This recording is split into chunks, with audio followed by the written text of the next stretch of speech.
اگرچہ سب کچھ معلوم تھا، لیکن چونکہ شان محبوبیت بیان کرنی تھی، چونکہ آقا علیہ السلام کی عظمت کو بیان کرنا تھا، آقا علیہ السلام کی شان کو لوگوں کے سامنے رکھنا تھا، میرے رب نے حضرت آدم علیہ السلام سے ارشاد فرمایا کہ اے آدم تجھے کیسے پتہ چلا کہ اتنا بڑا اتنا اعلیٰ کوالٹی کا وسیلہ اللہ تعالیٰ کی بارگاہ میں پیش کروں تاکہ میری مقبولیت ہو جائے، تاکہ مجھے معافی مل جائے؟ جب یہ بات میرے رب نے ارشاد فرمائی، اگرچہ میرا رب جانتا تھا لیکن لوگوں کے سامنے آقا علیہ السلام کی ایک عظمت بیان کرنی تھی، ایک درجہ ایک عہدہ بیان کرنا تھا، تو میرے رب نے جب یہ ارشاد فرما دیا تو حضرت آدم علیہ السلام جواب میں عرض کرتے ہیں، یا رب العالمین جس وقت تو نے مجھے پیدا فرمایا تھا تو میں نے دیکھا کہ عرش کے پایوں کے تلے یہ نام لکھا ہوا ہے، لا الہ الا اللہ محمد رسول اللہ۔ جب یہ نام میں نے پڑھا تو میں سمجھ گیا کہ یہ محمد جو بھی بندہ ہے، یہ جو بھی ذات ہے، یہ جیسی بھی شخصیت ہے، یہ ایسی اعلیٰ شخصیت ہے کہ جس کا نام رب تعالیٰ کے نام کے ساتھ جڑ گیا ہے۔ فرمایا کہ میں سمجھ گیا کہ یہ ایسی ہستی ہے جو رب تعالیٰ کے نزدیک تمام مخلوق کے اندر سب سے زیادہ محبوب ترین ہستی ہے۔ فرمایا جب میں یہ سمجھ گیا میں نے سوچا اس سے بہتر وسیلہ اور کیا ہو سکتا ہے؟ فرمایا جب میں نے یہ وسیلہ پیش کیا تو میری مغفرت کر دی گئی۔ فرمایا جب یہ وسیلہ پیش ہوا، آقا علیہ السلام کا وسیلہ جب رب تعالیٰ کی بارگاہ میں حضرت آدم علیہ نبینا علیہ السلام نے پیش کیا تو آپ کی معافی ہو گئی۔ یہ تھے رحمان والے، پہلا درجہ رحمان والوں کا، دوسرا درجہ شیطان والوں کا جو کہ انکار وسیلہ ہے، وسیلے کا انکار کرنے والے ہیں، کہتے ہیں جو مانگنا ہے اللہ سے مانگو، اللہ کی مانگو، اللہ کی مانگو، اللہ سے مانگو، اللہ کے سوا کسی سے نہ مانگو۔ اگر کسی ولی کی دربار پہ جائیں گے تو شرک ہو جائے گا، اگر کسی نبی کی دربار پہ بھی جائیں گے تو شرک ہو جائے گا، اور اگر کسی عالم کی دربار پر چلے جاتے ہیں، کوئی پامر عالم دین ہے اس کی دربار پر چلے جاتے ہیں تو شرک ہو جائے گا۔ جو مانگنا ہے اللہ سے مانگو۔ یہاں پر میں آپ لوگوں کو ایک اور حدیث مبارکہ سناتا ہوں، میرے آقا علیہ السلام کا مبارک فرمان ہے۔ میرے آقا صلی اللہ علیہ وآلہ وسلم کے بہت ہی عظیم صحابی حضرت فاروق اعظم، مسلمانوں کے دوسرے خلیفہ حضرت فاروق اعظم رضی اللہ تعالیٰ عنہ فرماتے ہیں کہ جب نبی کریم علیہ السلام دنیا سے ظاہری پردہ فرما گئے نا، یہ دلیل بن جاتی ہے درباروں میں حاضری دینے کی۔ دربار پر کسی ولی کامل کی دربار پر بندہ جاتا ہے، وہاں پر حاضری دیتا ہے، رب تعالیٰ کے حضور اس ولی کامل کا وسیلہ پیش کر کے رب تعالیٰ سے دعا مانگتا ہے، رب تعالیٰ اس ولی کامل کے صدقے میں سب کچھ عطا فرما دیتا ہے۔ اس کی مثال میں آپ لوگوں کو سنا دیتا ہوں، اس کی مثال سنیے حضرت بابا فرید گنج شکر رحمۃ اللہ علیہ سے، کہ جب انہوں نے حضرت داتا علی حجویری رحمۃ اللہ علیہ کی دربار پر لاہور میں حاضری دی تھی، 40 دن کا قیام فرمایا تھا حضرت داتا بخش شکر رحمۃ اللہ علیہ نے۔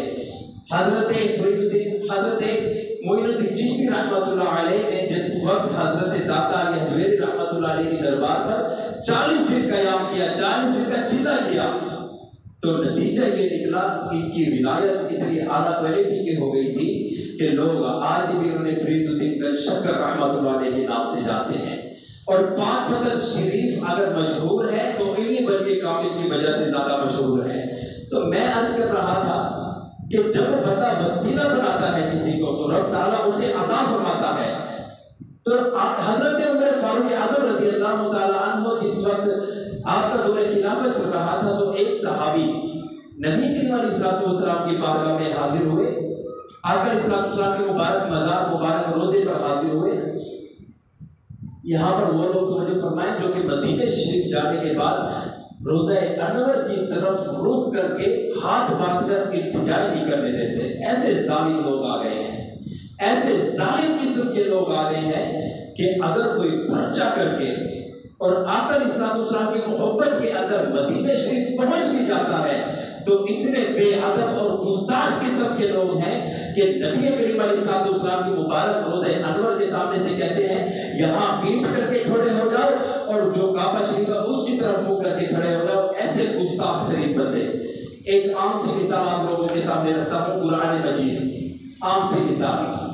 ایک عام عقل رکھنے والا آدمی، عقل رکھنے والا، بے عقل کی بات نہیں کروں گا، عقل رکھنے والا آدمی جو ہے عام ہے، علم نہیں ہے اس کے پاس، عقل ضرور ہے، سوچتا سمجھتا ہے بندہ، ایسا آدمی قرآن مجید کی پیٹھ نہیں کرے گا، قرآن مجید کی پیٹھ ہرگز نہیں کرے گا۔ ایسا آدمی قرآن مجید کی طرف سے جائے گا تو یوں اپنا رخ کا قرآن مجید کی طرف کر کے ہاتھ باندھ کے پیچھے ہٹے گا، ایسا باادب آدمی ہوگا۔ اور مجھے بتائیے یہ قرآن مجید کی یہ شان ہے کہ کوئی پیٹھ نہیں کر سکتا، تو اس ذات کی کیا شان ہوگی جس پر یہ قرآن مجید مکمل نازل ہوا ہے، اس ذات کی کیا شان ہوگی۔ وہ لوگ بھی یہاں پر توجہ فرمائیں کہ جو آقا علیہ السلام کے مبارک روزے کے سامنے استغاثہ اور مدد طلب نہیں کرنے دیتے۔ ویسے تو ایک اور آیت کریمہ ذہن میں آ گئی ہے، لیکن میں یہ حضرت فاروق اعظم والی روایت آپ لوگوں کے سامنے رکھتا ہوں۔ حضرت فاروق اعظم رضی اللہ تعالیٰ عنہ کا دور خلافت تھا، اور اس مبارک دور کے اندر ایک صحابی میرے آقا علیہ السلام کے مبارک روزے پر حاضر ہوئے اور عرض گزار کرتے ہیں یا رسول اللہ صلی اللہ علیہ وسلم ایک عرصہ طویل ہو گیا ہے، مدینہ شریف میں بارش نہیں ہوئی ہے، لوگوں کے جانور پیاسے ہو گئے ہیں، قحط سالی ہو گئی ہے، یا رسول اللہ رب تعالیٰ کے حضور ہم سے ہمارے لیے بارش طلب فرمائیے۔ یہ مزار میں میرے آقا علیہ السلام جلوہ فرما ہے، آقا علیہ السلام کے مبارک وصال کے بعد کی بات میں آپ لوگوں کو عرض کر رہا ہوں۔ جب اس صحابی کا آقا علیہ السلام سے استغاثہ ہو گیا، مدد طلب ہو گئی، ایک وسیلہ بنانا ہو گیا، تو یہ صحابی واپس چلے گئے گھر جا کر جب رات کو آرام کرنے لگتے ہیں تو اس وقت میرے آقا علیہ السلام ان کے خواب میں تشریف لے آتے ہیں اور اپنی زیارت سے مشرف فرماتے ہیں، اور زیارت سے مشرف فرمانے کے بعد فرماتے ہیں کہ حضرت فاروق اعظم کو میرا سلام دیجیے گا۔ کیوں؟ کیونکہ دور خلافت فاروق اعظم رضی اللہ تعالیٰ عنہ کا چل رہا تھا، دور خلافت فاروق اعظم رضی اللہ تعالیٰ عنہ کا چل رہا تھا۔ میرے آقا صلی اللہ علیہ وسلم ارشاد فرماتے ہیں کہ فاروق اعظم کو میرا سلام دیجیے گا۔ یہاں پر وہ لوگ توجہ فرمائیں جو کہ رافضیت ناصبیت سے تعلق رکھتے ہیں، ایسے لوگ یہاں پر توجہ فرمائیں جو کہ صحابہ کرام کو برا بھلا کہنے والے ہیں۔ کچھ صحابہ کرام کی شان بیان کرتے ہیں تو اہل بیت کی گستاخیاں شروع کر دیتے ہیں، کچھ اہل بیت کی شان تو بیان کرتے ہیں لیکن صدیق اکبر، حضرت فاروق اعظم، حضرت عثمان غنی، حضرت مولا علی، حضرت امیر معاویہ اور دیگر صحابہ کرام کو برا بھلا کہنے لگتے ہیں۔ وہ لوگ یہاں پر توجہ فرمائیں، یہ وہ خلافت ہے فاروق اعظم رضی اللہ تعالیٰ عنہ کی کہ جسے میرے آقا علیہ السلام سلام ارشاد فرماتے ہیں۔ فرمایا کہ فاروق اعظم کو میرا سلام دیجیے گا۔ روایت کے الفاظ تفسیر روح البیان کے اندر یہ روایت مکمل ذکر فرمائی گئی ہے۔ فرمایا کہ فاروق اعظم کو میرا سلام دیجیے گا اور انہیں خوشخبری سنائیے گا کہ کل مدینہ شریف سے بارش شروع ہو جانی ہے۔ کیا فرمایا؟ کل مدینہ شریف میں بارش شروع ہو جانی ہے۔ سلام بھی ارشاد فرما دیا، بارش کی بشارت بھی سنا دی۔ کیوں؟ میرے آقا علیہ السلام اگرچہ وصال فرما گئے ہیں لیکن امت کی ابھی بھی حاجت روائی فرماتے ہیں، ابھی بھی امت کی مدد فرماتے ہیں۔ کیوں؟ میرے رب نے قرآن مجید میں سورہ مائدہ کی آیت پر 55 میں فیصلہ فرما دیا تھا، انما ولیکم اللہ ورسولہ، تمہارا مددگار اللہ بھی ہے اور اس کا رسول بھی ہے صلی اللہ علیہ وآلہ وسلم۔ اللہ پاک سے دعا ہے کہ ہم نے جو کچھ سنا اسے یاد رکھنے، دوسروں تک پہنچانے، اس پر عمل کرنے کی توفیق عطا فرمائے۔ آمین بجنت نبی آمین صلی اللہ علیہ وآلہ وسلم۔ جن حضرات نے سنت قبلیہ ادا نہیں فرمائی، ادا فرما لیں۔ امید کرتا ہوں آپ کو ہماری یہ ویڈیو بہت پسند آئے گی۔ ہمارے چینل کے اسٹوڈیو خالد کو سبسکرائب کریں اور بیل آئیکن گھنٹی والے بٹن کو دبانا نہ بھولیں تاکہ ہماری اچھی ویڈیو آپ تک بآسانی پہنچتی رہے۔ اگر ہماری یہ ویڈیو آپ کو اچھی لگے تو اپنے پیاروں کے ساتھ ضرور شیئر کیا کریں، ان کی صلاح بھی ہو اور ان کو ثواب بھی ملے جو روز قیامت آخرت میں کام آ سکے۔ شاید ہماری اس بیان سے کسی کی زندگی بن جائے تو اسے ضرور شیئر کیا کریں اپنے پیاروں کے ساتھ۔